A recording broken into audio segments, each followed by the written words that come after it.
今日帶大家嚟到壽臣山參觀一個別墅。咁呢間咧就係屬於95年嘅朗松居，雖然唔係好新啦，但係佢屬於一個區內咧3900尺嘅大嘅董事屋，有獨立嘅電梯，而且所有房咧都享有前後一個好靚嘅山景。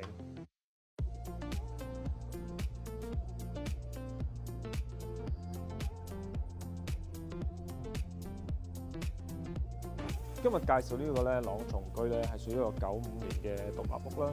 咁雖然咧佢唔算好新咧，但係咧佢自己屋苑咧都有一個來源望到泳池嘅位置。再到咧就係咧呢個屋嘅第一層嘅客飯廳。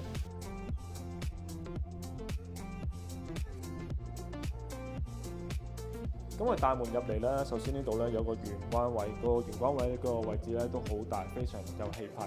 左手邊仲有幾個區域嘅，呢度咧有個 powder room， 右手邊就係廚房。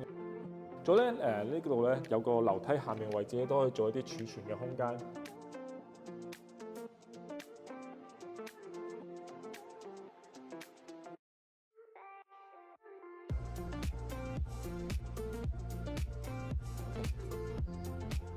再過嚟咧客飯廳嘅位置啦，首先我哋喺飯廳呢一度咧，可以見到咧呢度成個間隔咧都好分明，客飯廳個格局咧都係分開咗。呢度咧樓底特別高，可以見到咧就算做一啲吊燈咧都唔係好壓抑，而且呢度咧可以擺一個大嘅圓台。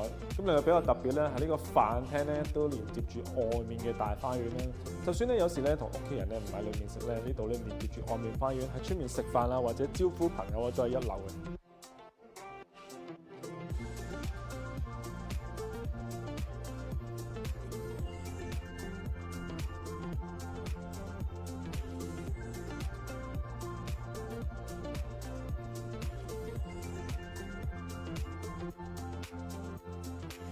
再到客廳呢邊咧，可以見到呢度梳化同埋電視嘅距離咧，都係非常有空間感。加埋咧呢個咁高嘅樓底咧，俾人感覺咧係唔會好壓抑，非常舒服嘅。而且咧呢度咧有2層嘅採光窗啦，咁咧陽光射入嚟啊，採光高咧，都係俾人一種空間感好大嘅感覺。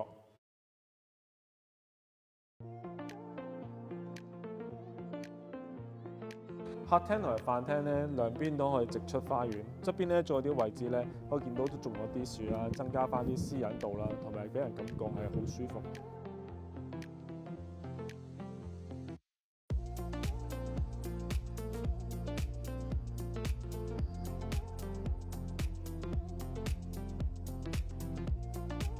呢度咧有個樓梯啦，可以去翻下面嘅停車場啦，同埋一啲另外嘅空間。同埋呢間係董事屋關係咧，所以咧佢有一個自己嘅電梯位置。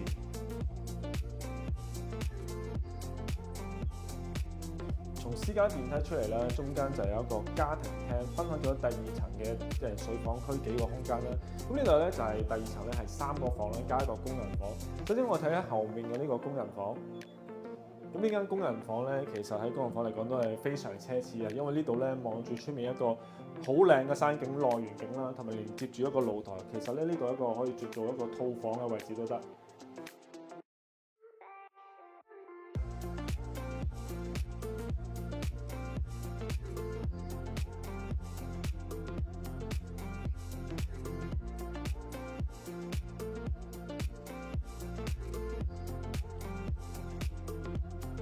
咁第2層呢邊咧就係另外3個房嘅空間啦。首先我哋到其中一個套房啦。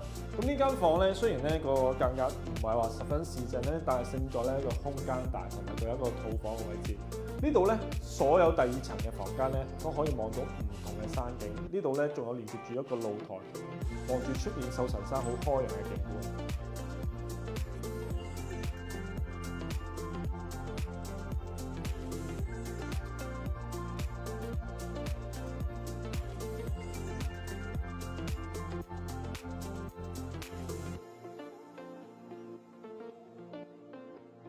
我哋再參觀前面2個睡房嘅空間啦。其實2個睡房嘅面積咧差唔多咁大，但係分別在咧係一個有套房，一個冇套房。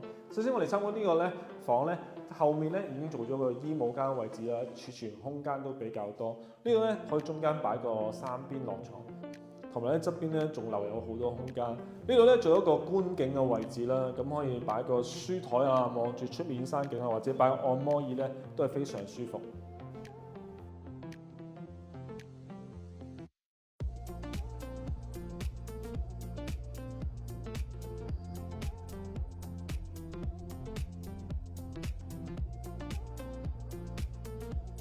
咁另外呢間房咧個面積大致相若啦，但係咧多咗一個隔開咗嘅衣帽間啦，同埋洗手間嘅位置。咁再過嚟咧就係都係同樣一個睡房嘅空間啦。呢度擺個床咧，同埋都係同一個觀景窗望住同樣外面咁開揚嘅山景。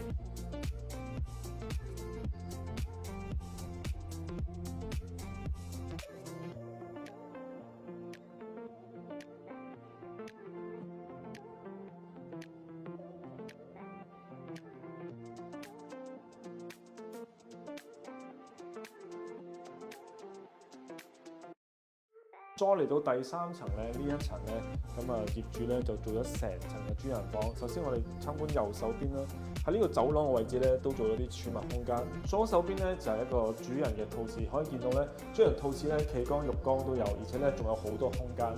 再過去咧就係主人房嘅衣帽間。呢個衣帽間咧非常巨型，可以足夠做一個睡房嘅位置。咁呢度咧可以見到咧擺晒成列嘅衣櫃啦，旁邊咧仲可以做一個書房嘅空間。呢度都連接住一個露台。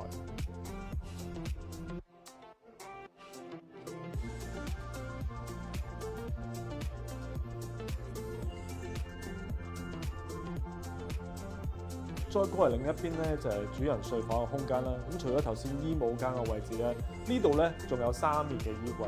咁首先咧床側邊有一面啦，呢度咧有好多櫃嘅空間啦，裡面咧仲有另外一個衣帽間。咁如果男女主人係分開咧，都係非常夠用嘅。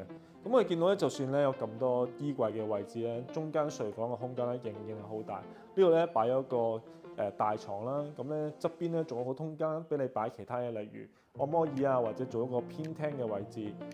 而且呢度咧連接住一個咧弧形嘅露台咧，俾人感覺咧非常好，因為呢度咧行出去咧就係一片咧非常翠綠嘅山景，咁啊非常心曠神怡。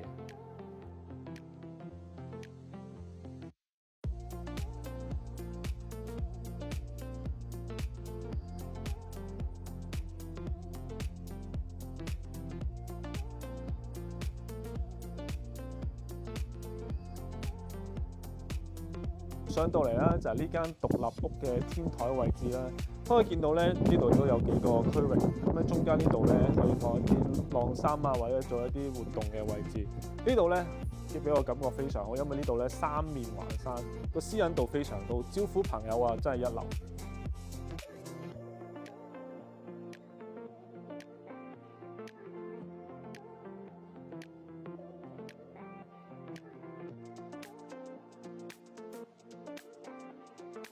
最後啊，我哋嚟到呢個地府嘅一層啦，可以見到咧呢度咧空間都係好大嘅。左手邊咧就係通往翻去停車場嘅位置，咁呢度嘅位置咧個空間絕對可以做一個工人房或者一個娛樂室啊、唱 K 啊、招呼朋友咧都係絕對足夠。如果有興趣睇樓或者攞多啲資料，朋友歡迎聯絡我片中嘅電話。咁如果睇完影片，朋友咧希望多多支持我，可以訂閱我嘅頻道。